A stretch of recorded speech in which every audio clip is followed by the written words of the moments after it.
Welcome to the Relevance Rapport, where we meet relevant global industry leaders who are driving impact and shaping the future. Today, we're very happy to be sitting with Miki Naftali. He's the chairman and CEO of the Naftali Group. He has acquired over $12 billion and 20 million square feet of real estate assets across Europe, North America, Asia, and the Middle East. He is also behind the successful conversion of the plaza. We're very happy to welcome Miki Naftali. Hi, Miki. How are you? Nice to see you. Good morning. How are you? I'm well, thank you. It's such a great honor to have you here on the Relevance Rapport. I'm very happy to see you, and I hope your family's well and everyone's well. Everyone is well. Thank you. So I've been reading a lot about all of the great records you're breaking while everyone else is struggling in this pandemic. It's a really tough time for everyone. And you seem to be defying all the odds with a lot of success. Can you talk to us a little bit about how you're achieving these record-breaking prices in the middle of a down market? Right. Thank you. So first of all, I think we start to see a change from the beginning of this year, 2021, in the entire market, which is a good thing because, I think it's now a year since my first pandemic interview that I did. I was on a panel with The Real Deal, and I voiced my opinion at the time a year ago that New York is not going anywhere. Yes, we might have some hard time, but New York is resilient and New York will come back. It might take a little bit time, but that's what will happen. And I continue with that on many interviews throughout 2020 and the beginning of this year. So I'm happy to see some change. Specifically about us, we timed without knowing about the pandemic. We timed the down market quite well because we enter into at the beginning of last year we had zero inventory to sell. We sold all the inventory of different projects that we did in the last few years. And we were about preparing the next wave of inventory. And the first of them is a very exciting project on Madison Avenue and 79th Street. This is the first condominium project, brand new ground up project on Madison Avenue, between the high 60s to the high 80s, which is a very, very desirable area in the last 25 years. And the reason is because it's so difficult to create a site, to assemble a site of a size on Madison Avenue or anywhere between Park Avenue and Fifth Avenue and between the high 60s to the high 80s. It took us a couple of years and 11 transactions to put together a site. And because it's such a desirable area and because there is no product, I was willing to, even through the pandemic, I was willing to push the product out to the market because I felt that it's such a rare product that, that we will have the buyers will follow. So originally I was planning to launch the sales in April of 2020, and back in March, about a year ago, I said, "Oh, let's see where the COVID-19 is taking us." And I said, "Okay, let's wait." And we continued to build the building. The superstructure was coming up, and we started to get phone calls and emails from brokers and potential buyers that just saw the site is coming up. And for that reason, I decided, okay, September, I'm going to launch the project. So we finished the sales office. In the third week of September, we opened the sales office, and in a record time, we sold. As of now, we have only 2 units left. Wow. This is from third week of September, and we are now in mid-March. Even before the pandemic, just in a regular good year in real estate, that's an amazing, and this is without, I refuse. So here is what I did. I said, okay, I stayed to my pre-pandemic price list, which originally was designed not to be over greedy, to be really, to go out to the market with, you know, expensive, but reasonable, because the building is so expensive to build. It cost us a lot of money to build, but to be yet reasonable, not just to throw, oh, I want $6,000-7,000 a foot for, because I want it. So, you know, really looking at the market, and you know, we got completely full price. Actually, I raised the price 3 times since September on various units. Wow. And we got the full ask because it's a fantastic product. It's a rare product. I've really no competition, no real competition. And the price, even though it's expensive, it's reasonable expensive. So it's not just making up a number. There's a real, it really makes sense. So we're very happy with that. Well, it seems like you've timed it right again, Miki. You keep timing the cycles very well. I don't know what your secret sauce is, but it tends to be that when everyone zigs, you zag, and vice versa. Really, you understand how to anticipate what's going to be next. And I'm sure you're looking ahead into the next few years. I think I read somewhere that you were seeing a strong market in, I think, 4 years from now. But it seems like every step of the way, you're great at anticipating what's really on the horizon. And I think with this Madison Avenue condominium, I think it's called the Benson, right? Right. You assembled several different sites to create this opportunity, and it's the first of really the ground up residential on Madison in how many years? I mean, I think it's 25 years. Yeah.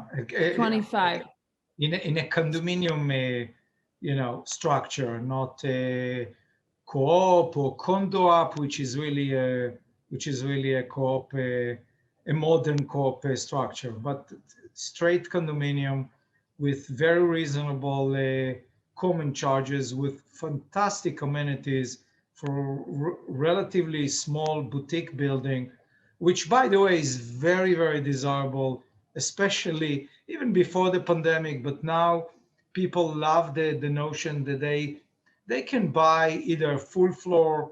Most of the units are full floor.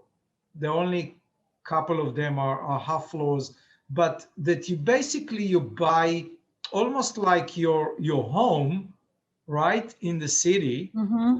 And in addition to that, you have fantastic amenities, because all those co-op, very famous co-op buildings between Park Avenue and Fifth Avenue, very, very famous co-op, the most that they have is maybe a small gym.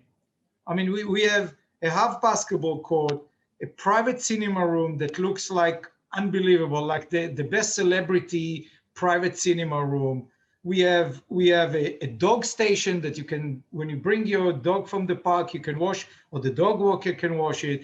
We have a beautiful out room. We have a lounge. We have a beautiful outdoor, a roof terrace. We call it Central Park, a bar. And on and on and on. You know, I'm sure I forgot to mention a couple of the amenities. So it's just like a private club, and you know, that's what the buyers are looking for right now. Those that can afford it, of course. It seems like you created your own luck, because you keep coming back to a quality product that you know people will love and want to call home, and you're making your own market in a way. I mean, you know, obviously it's an in-demand area that you created your own opportunity. So that's amazing. And I loved, can I just say, Miki, I loved what you did with Jerry Seinfeld's op-ed on the side of the building. That was incredible, so creative. And I even saw a piece of the news where Jerry was walking by. So that was so smart and fantastic.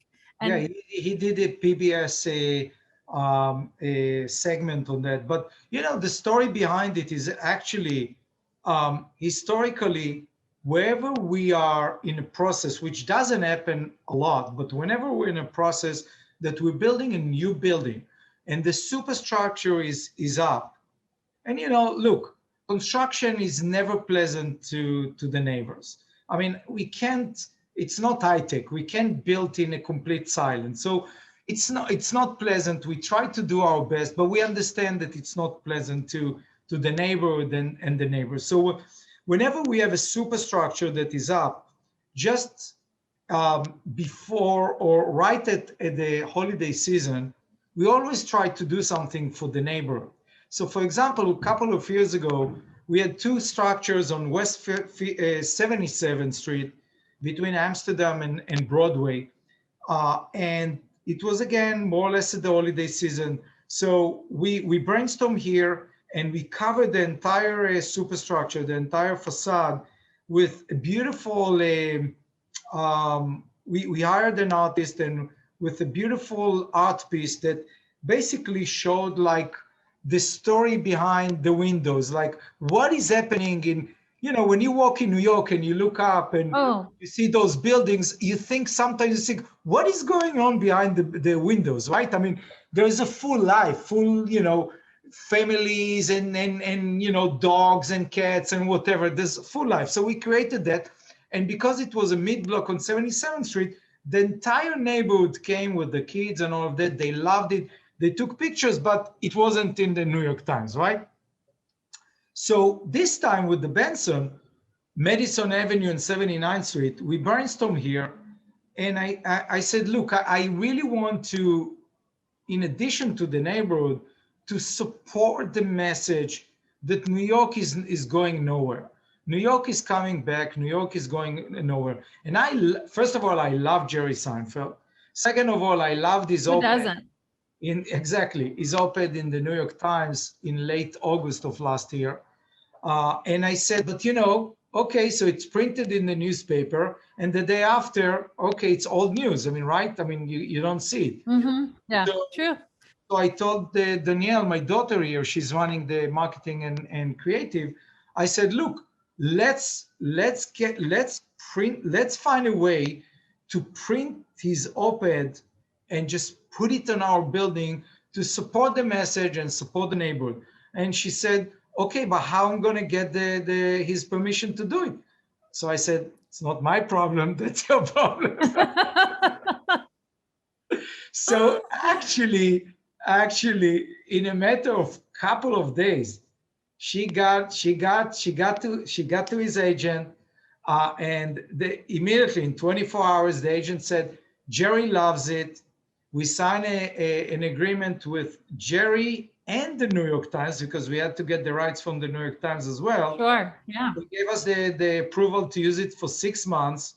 So we printed a huge banner. We put it on the facade of the building, and everyone, it's like it was still. I mean, now we feel a little bit better, but back in just in October, November, it was still, everyone are like, what is going to happen with the pandemic? And we had so many people going and Instagramming it and Twittering it, and Jerry did a piece in PBS with his daughter. So it was just, and by the way, I got his oh yeah, lovely. I got it from Jerry. Very nice handwriting. He loved it. So oh, great. It was just a good thing to do. Well, everybody's looking for leaders to come out and champion New York right now, because we all feel it. We all want to get behind New York again. And it's an opportunity for everyone to come out and be vocal and really support the city that they love. And I know that everyone's saying that Florida is going to be the 6th borough, or they call it that. It's not New York. It's never going to be New York. And I know you agree. And I think it's just a matter of time till all these urban centers, New York, London, LA, all these places really come back and have, I think it's going to be a renaissance. I think there's going to be a new New York, a better New York, and may the creative minds come back and sort of recreate it, but better. And I think it's great how, I know I've been reading you're definitely finding opportunities to reimagine the spaces in New York, right? You've done a lot of conversion work over the years. You've done a lot to reinvigorate neighborhoods and spaces. And I know your team is very, very creative. And so, it's developers like you who I know are going to help rebuild New York and make it even better. So thank you for championing the city we love so much.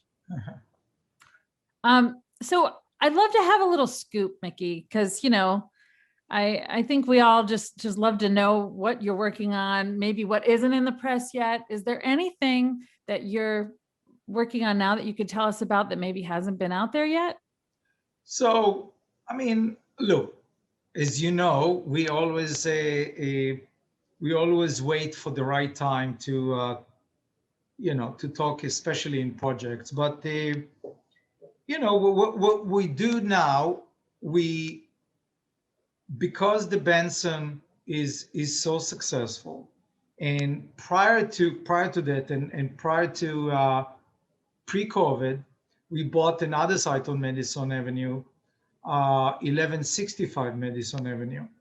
But because during the pandemic and before we opened the sales of the Benson, I said, okay, hold on. We demolished the buildings, everything was ready, and I said, hold on, we're not going to start. Let's see how everything is checking out. And frankly, we can't keep up with the demand for the Benson. There are buyers that kind of upset that they missed opportunities to buy some of the penthouse units or some of the other units with outdoor space and things like that. And frankly, the bigger the better. I mean, we have a buyer that missed a penthouse, but instead of that decided to combine two full floors to about 8,400 square feet of space, which is amazing. So we're combining it for him and his wife. But in any event, so we said, okay, we have buyers now that are saying, oh, I missed this opportunity and all of that. So we're starting the 1165. We're not ready really to talk about it, but it's going to be absolutely amazing, fantastic project. The building, there are two unbelievable architects that fit very, very well to this specific target buyer on prime Upper East Side, right? The first one, there are two of them, right? So Peter Penoyer, which designed the Benson, and he's great. He did so many townhomes and renovation of Fifth Avenue apartments and Park Avenue apartments throughout the years is really great. And as good is Robert Stern, right? I mean, those are the two classical type of architects. So 1165 is Robert Stern, and it's not the biggest project that he's designing. I'm working with him on another project, a bigger project, but it's definitely a very unique kind of a mansion type of building. So it feels like those amazing apartments that we all like to see in old movies about Paris, for example, with unbelievable ceiling height and unbelievable scale. So without mentioning too much, that's how the building is. It's already designed. We're starting the construction, and we'll be ready to open sales.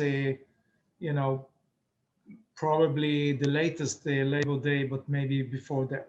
So that's grand. that. So it's yeah. So it's like grand apartment style living, which nobody. Something that you can't get in New York, and again, in just a fantastic area. And again, depends on where. I wouldn't build a building like that on the Lower East Side, of course, because the demand over there is for different type, different size, and all of that. But this part of town is just it's just there is a very specific demand for grand, big apartments, and you can't really get those type of apartments. So and Yes, and Bob Stern is really known for creating these classic residences that they're timeless. They're really timeless. So they're very in demand. And I feel like any building he's ever touched, it always gets snapped up very quickly. So Correct. that's going to be And I incredible. think the resale value is fantastic, which is always good. Yeah, when you buy, you know, a buyer always think, okay, I'm not thinking about selling it, but the nature of, you know, human beings is after 5, 10, 15, 20 years, you sell, right? I mean, people are moving, and the resale value is important, of course. And his buildings are holding very, very well. And you're active in Brooklyn as well. I mean, you're really diversified. And Miki, I think I talked to your team a few weeks ago about a potential land deal in Miami. I mean, you're really all over. You're beyond New York. You're really looking at deals all over the country. And are you looking at anything outside the country right now? So no, so a few things just to complete the Upper East Side. So we are building. It's coming up right now. Mhm. An amazing project again designed by Bob Stern on 83rd, 200 East 83rd.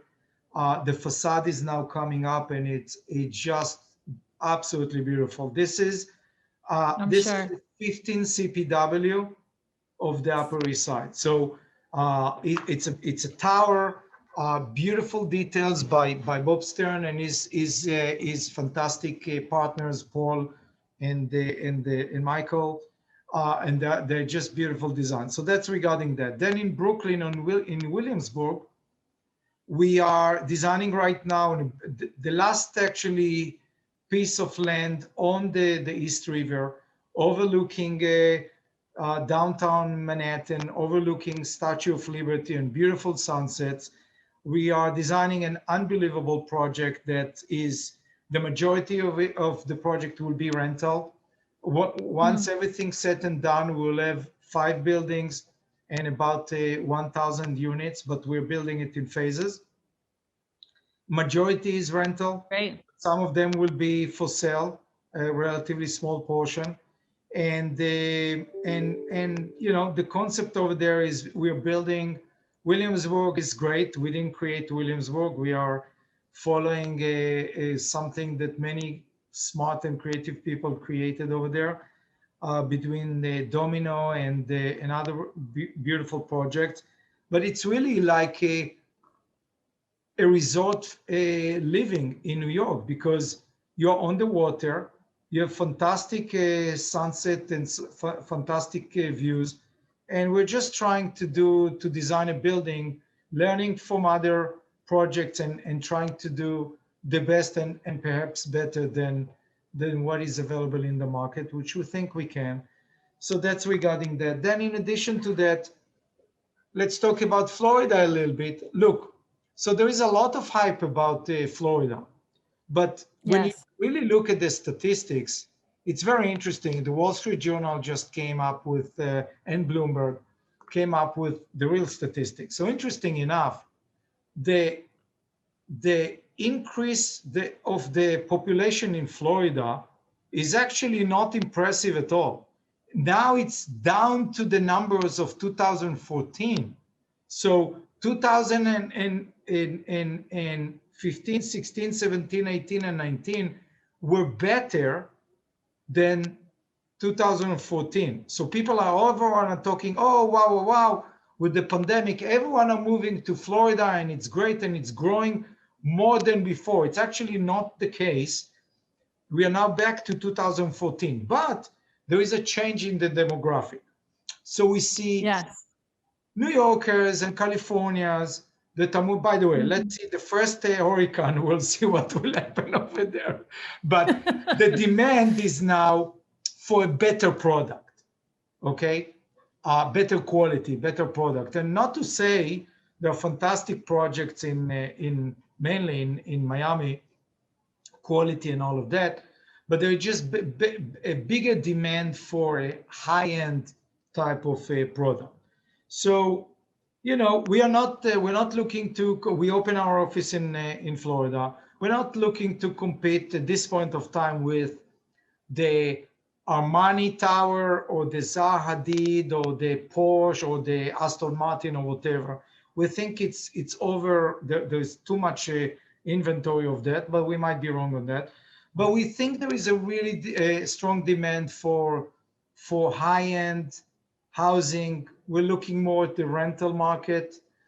We think that Mhm. there's a high demand for a better product, and very selectively we might do a condominium project, but that's not our top priority. So we are working on many potential deals, and we'll see. We think that conceptually Florida is growing, even though it's not as good as the last 5 years, but it potentially will change in the next few years, and we like to be where the demand is strong.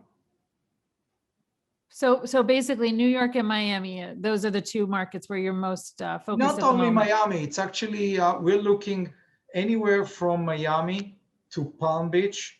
There are many, I mean, look, I mean, anywhere from north of Miami to Fort Lauderdale, to Mhm. Delray Beach, to Pompano Beach, to Palm Beach. There are some interesting opportunities because look, not Mhm. everyone want to be in Miami. Miami is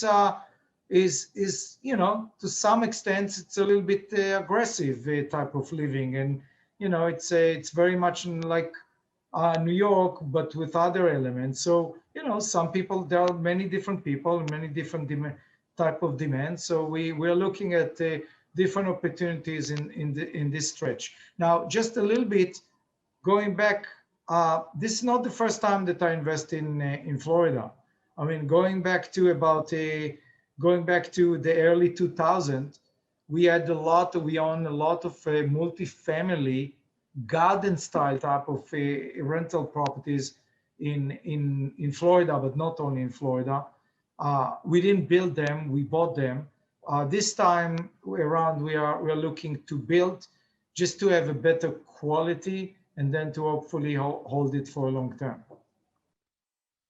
Well, you've certainly been successful, and I'm sure there are a lot of listeners who are really, or viewers who are really wanting to emulate you one day.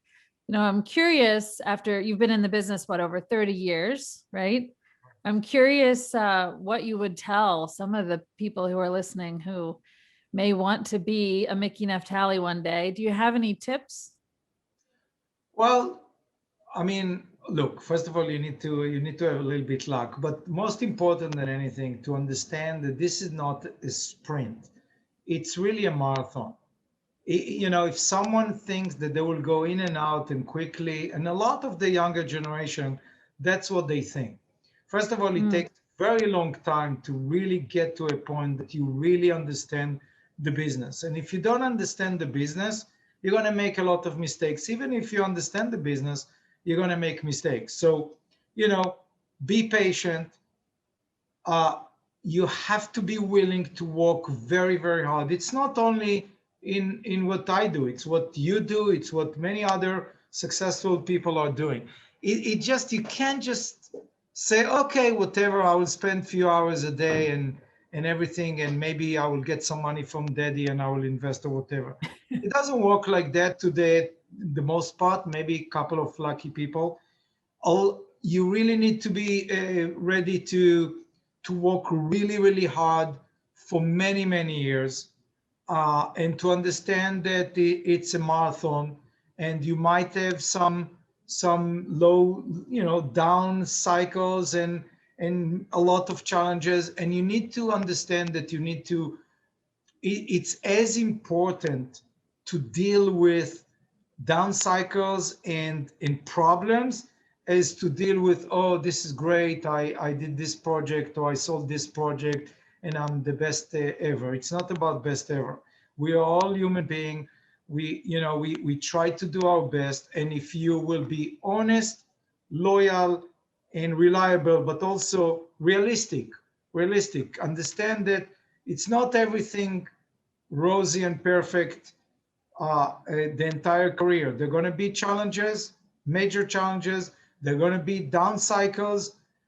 And if you understand all of that, And then when you start to be in a position that you take loans from a lender to build those things, be very, very careful not to take too much debt, because too much Mhm. debt create a lot of issues. I, for example, refusing to take over than 65% debt on my development, on my properties.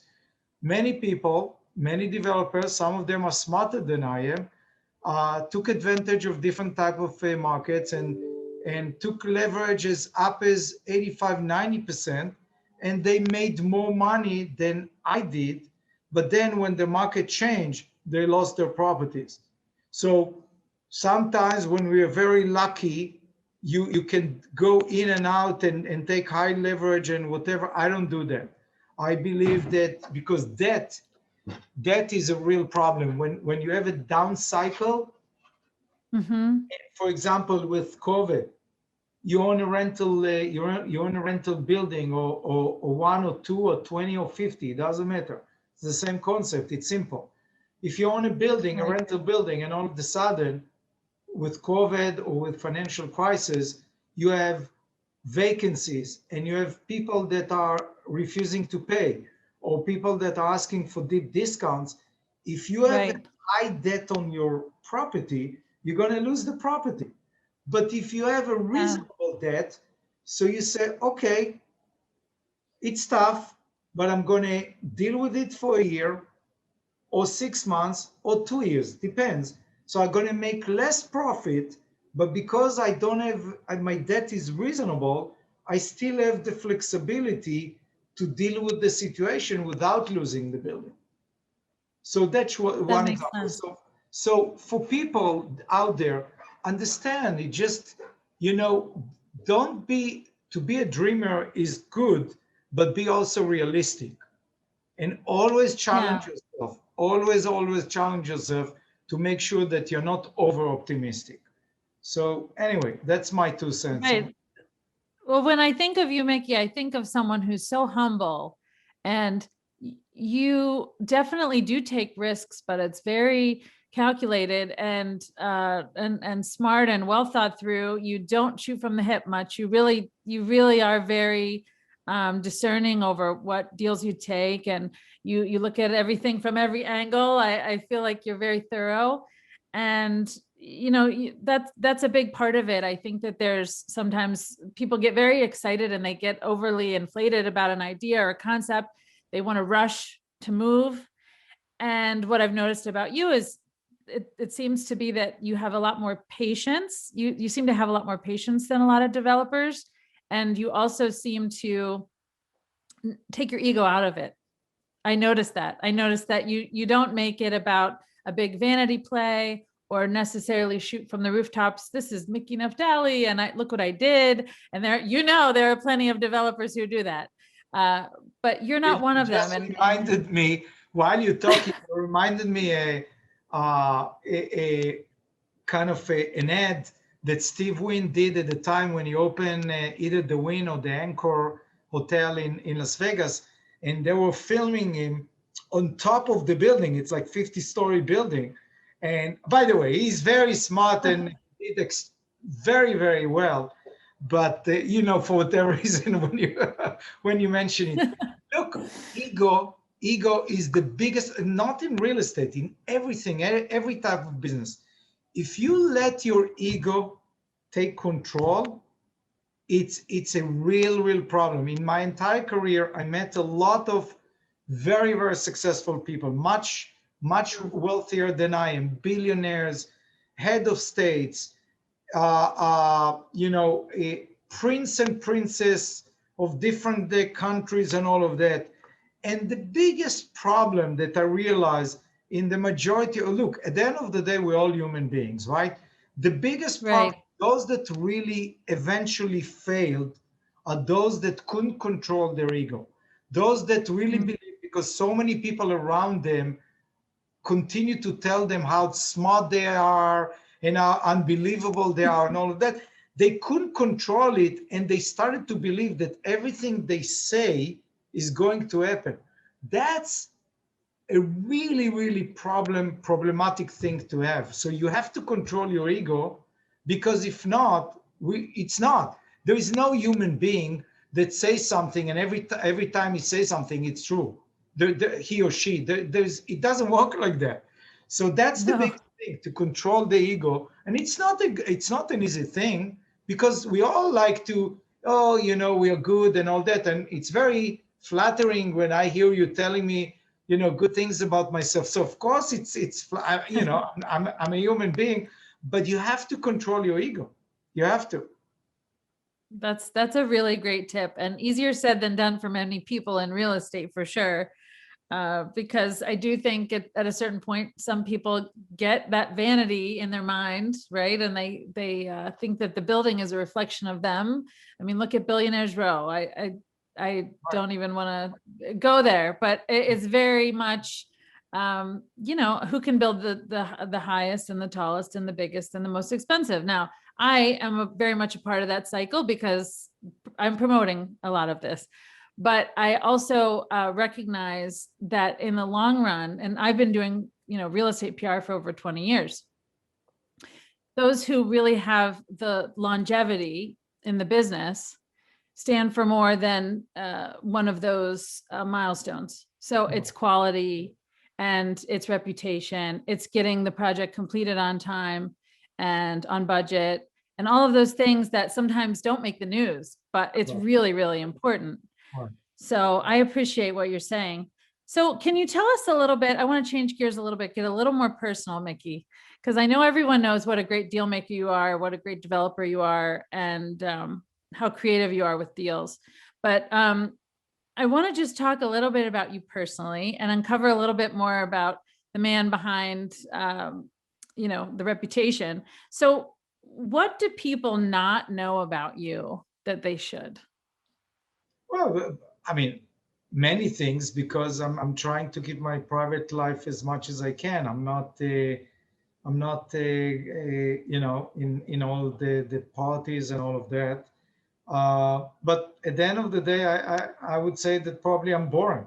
I I'm I'm a, maybe some people will not agree with me, but at the end of the day, I'm a family man. I love my family. Uh, you know, um, I love dogs.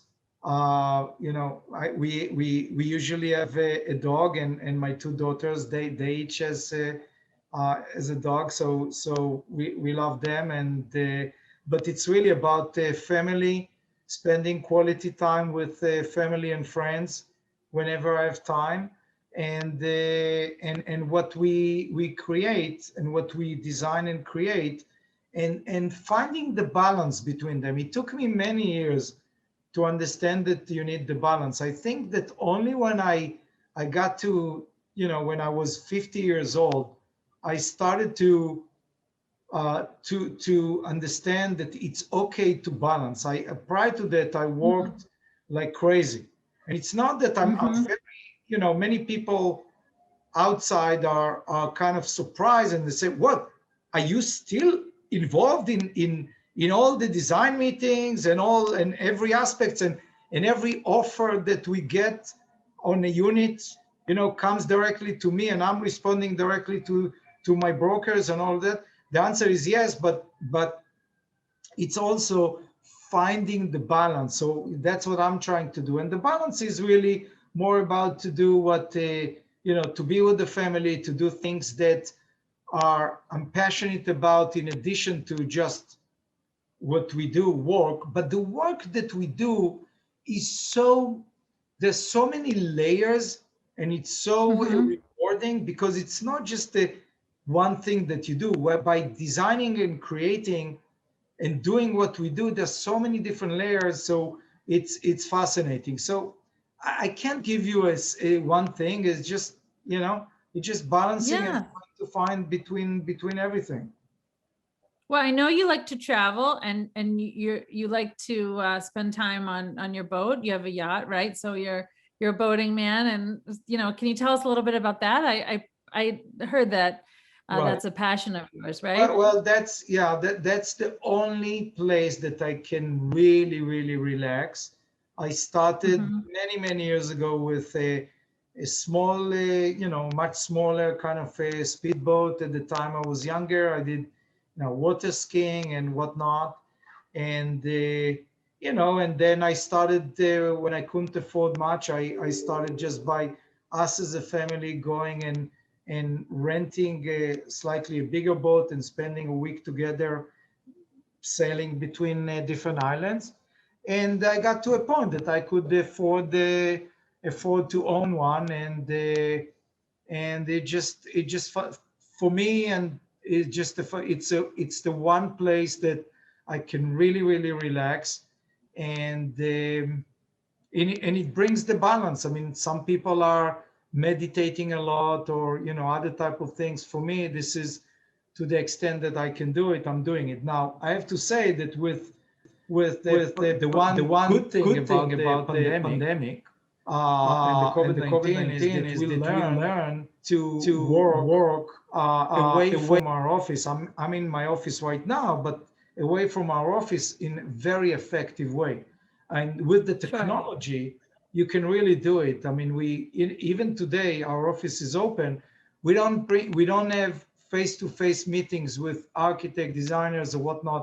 We use Zoom for that. So I can do it wherever I am in the world, as long as I have the discipline, obviously, to do it, right? So Right.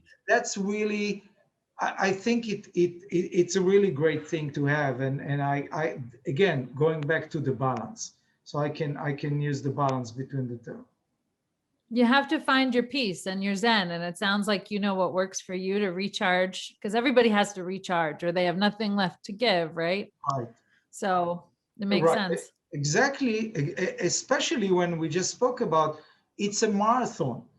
When you do it Mm. for 30 years, at the end of the day, if you have nothing other than that, you're gonna be so tired. You're not gonna be effective, and you have Mhm. to be creative. You have to be on top of your game in order to compete, because there are other really smart people that are competing with us. So, that's the one thing, to be able to recharge and continue the long game and not the short game, continue the long game and to be effective in the long game.